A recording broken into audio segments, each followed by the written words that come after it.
গুপ্ত ভাবে যারা রাজনীতি করে তাদের রাজনৈতিক পরিচয় আছে কিন্তু কার্যক্রম গুপ্ত। আবার আরেকটা স্বৈরতন্ত্র আছে, সেটা হলো সুপ্ত। আমি বলি যার অস্তিত্ব নাই, দেখা যায় না, কেউ শুনি নেই, কিন্তু সুযোগ পেলেই সে ক্ষমতা দখল করে স্বৈরতন্ত্র হয়ে গিয়েছে, এটাকে ওরা সুপ্ত বলে। কিছুদিন আগে জনাব তারেক রহমান বলেছেন যে গুপ্ত স্বৈরতন্ত্রের উত্থান ঘটতে পারে, এরকম একটি কথা বলেছেন। এবং সম্প্রতি সালাউদ্দিন আহমেদ বলেছেন যে পিআরের মাধ্যমে দলীয় স্বৈরতন্ত্র প্রতিষ্ঠিত হবে। এক স্বৈরাচারকে আপনারা হঠিয়েছেন, এক স্বৈরতন্ত্র থেকে বাংলাদেশ মুক্ত হচ্ছে। এত অল্প সময়ের মধ্যে আরেকটা স্বৈরতন্ত্রের কথা আমাদের কেন আসলে শুনতে হচ্ছে, বা এরকম পরিস্থিতি কি তৈরি হতে যাচ্ছে? একটি মাত্র রাজনৈতিক দলের বাংলাদেশ হয়ে যাবে এটা যারা ভাবলো, আবার যারা দল, রাষ্ট্র এবং সরকারকে একাকার করে ফেলতে চাইলো, তারা ফ্যাসিবাদী প্রতিষ্ঠিত করলো। এখন এই ধরনের চিন্তা তো থাকে।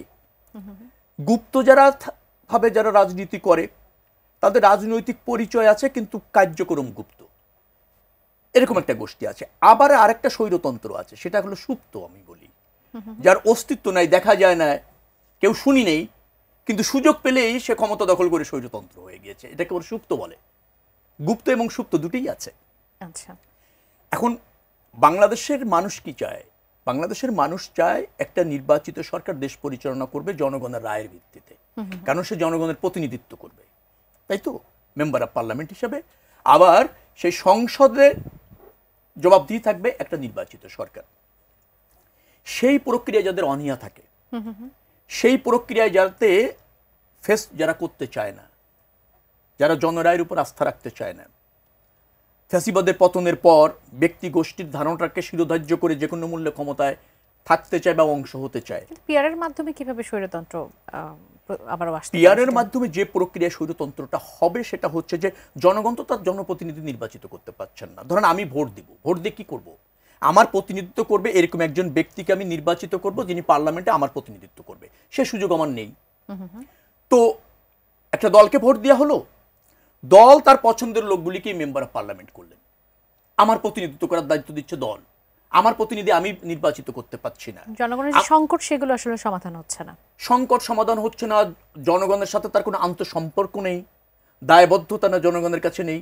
জনগণও ধরেন একাধিক বেস্ট অপশন থেকে সবচেয়ে ভালো অপশনটা একেবারে বেছে নেব, সেই সুযোগটাও তার কাছে নেই।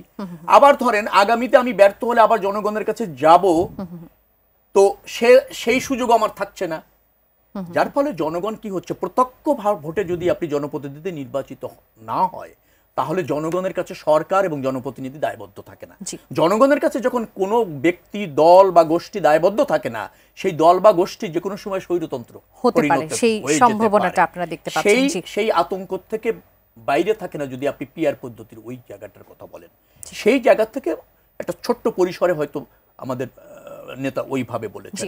কিন্তু আপনি যদি একটা বাক্য বলি, যদি আপনি গুপ্ত স্বৈরতন্ত্রের কথা বলেন, যেখানে রাজনৈতিক অস্থিতিশীলতা থাকবে, যেখানে জনগণের ধরেন রাষ্ট্র ব্যবস্থাপনায় প্রত্যক্ষ অংশ নেওয়ার সুযোগ থাকবে না, সে পথ যখন প্রলং হয়, দুরূহ হয় এবং প্রতিবন্ধকতা তৈরি হয় সেই পথে, এবং সেই পথ যখন দেখা যাচ্ছে না, এরকমের একটা অবস্থা বিরাজ করে, তখন যে কোনো সময় কিন্তু গুপ্ত এবং সুপ্ত স্বৈরতন্ত্রের আবির্ভাব হতে পারে। সেই জায়গা থেকে বলা। অসংখ্য ধন্যবাদ।